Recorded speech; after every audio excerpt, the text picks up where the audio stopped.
छत्रपती शिवाजीनगर विधानसभा मतदारसंघात केलेली विकास कामे ठिकठिकाणी नागरिकांचा मिळत असलेला अभूतपूर्व प्रतिसाद, राज्य सरकारच्या लाडकी बहीण योजनेची सकारात्मकता आणि महायुतीमधील तीनही प्रमुख नेत्यांनी राज्यातील जनतेचा संपादन केलेला विश्वास यांच्या जोरावर निवडणुकीत ऐतिहासिक विजय मिळेल असा विश्वास छत्रपती शिवाजीनगर मतदारसंघाचे महायुतीचे अधिकृत उमेदवार सिद्धार्थ शिरोळे यांनी व्यक्त केला आहे।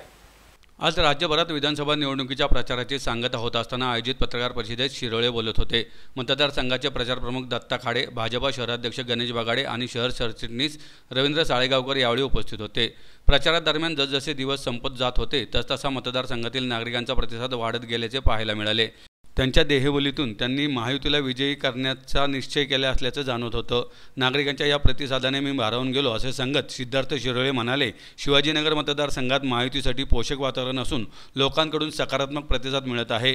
मुख्यमंत्री एकनाथ शिंदे, उपमुख्यमंत्री देवेंद्र फडणवीस आणि अजित पवार हे तिघेही ज्या ऊर्जेने काम करीत आहेत त्याचे प्रतिबिंब आम्ही स्थानिक पातळीवर पाहू शकतोय असंही ते म्हणाले। पुण्यातील 8ही महायुतीच्या जागा निवडून येतीलच, शिवाय राज्यातही आम्ही बहुमताचे सरकार स्थापन करू असा दावाही त्यांनी केलाय। नक्कीच मला खूप ठिकाणी असं जाणवलं की लाडकी बहीण योजनेमध्ये ज्या भावनेने सरकारने ही योजना प्लॅन केली, इम्प्लिमेंट केली आणि ती मला वाटतं सगळ्या महिलांना खूप भावली आणि त्यांना हे माहिती आहे की हे सरकार जे निर्णय घेतं ते इम्प्लिमेंट करतं, एंडपर्यंत नेतं आणि त्याच्यामुळे भविष्यामध्ये सुद्धा त्यांना माहिती आहे की ही जी योजना आहे ही अशीच निरंतर चालू राहील आणि त्याच्याने नक्कीच एक सकारात्मकता एकंदरीत महिलांमध्ये जाणवली। मला ह्या योजनेमुळे समरसता जाणवली आणि त्याचा कुठेतरी एक मेजर इम्पॅक्ट हा या निवडणुकीमध्ये होईल असा मला पूर्ण विश्वास आहे। आपल्या मतदारसंघामध्ये बसता सर्वांनी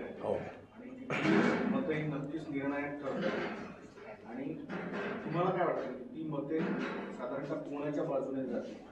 मला असं वाटतं की मी सेवा वस्त्यांमध्ये खूप फिरलो आहे। आमच्याकडे जवळजवळ 85 सेवा वस्त्या आहेत आणि मी गेले 3 वर्ष तरी प्रत्येक सेवा वस्त्यांमध्ये मी जाऊन आलो आहे, कानाकोपरा बघितलेला आहे। मला चेहऱ्यानी लोक मला पण ओळखतात आणि मी पण ओळखतो, लहान पोरांपासून ते वृद्धांपर्यंत, महिलांपर्यंत।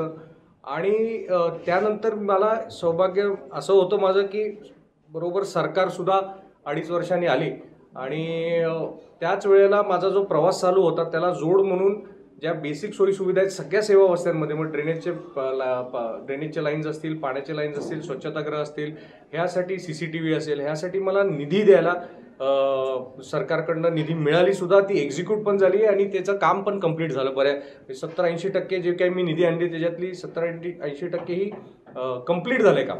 त्यामुळं ह्याच्यानी मला असं नक्की वाटतंय की सेवा वस्त्यांमधनं ह्या वेळेला खूप आश्चर्यकारक असं मतदान ही भारतीय जनता पार्टीला आपल्याला पडताना दिसेल आणि शिवाजीनगर मतदारसंघामध्ये खूप मोठ्या प्रमाणात सर्व वस्त्यांमधनं वोटिंग हे भाजपला महायुतीला होईल। म्हणजे तिपटीने विजय होणार?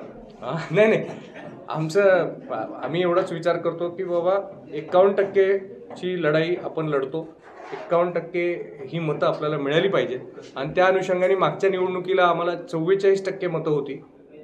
त्यामुळं कुठेतरी ते जे काही 7% मतं आहेत ती नक्कीच ॲड होतील आणि 51% मतं मिळतील असा मला पूर्ण विश्वास आहे। मी फार त्याचा विचार नाही केला, कारण आपण समजा 51%चा विचार करत गेलो तर मला वाटतं की त्यांनी जास्ती आपण फोकस्ड राहतो। ऑपोजिशन काय करते काय नाही करते हे पहिल्या दिवसापासून बघितलं नाही। तुम्ही बघितलं असेल 30 दिवसात मी एकदाही कोणावरती कमेंट नाही केला, माझी कुठली प्रतिक्रिया नाही त्या विषयावरती। मला एवढंच दिसतंय की आम्हाला कसं काय 44%वर 51%वर घेऊन जायचं आणि त्या पद्धतीने जे काही 5 वर्षात काम केलं ते फक्त लोकांपर्यंत पोहोचवणं आणि ह्या 30 दिवसापर्यंत सगळ्या कानाकोपऱ्यात पोहोचणं हाच उद्देश होता।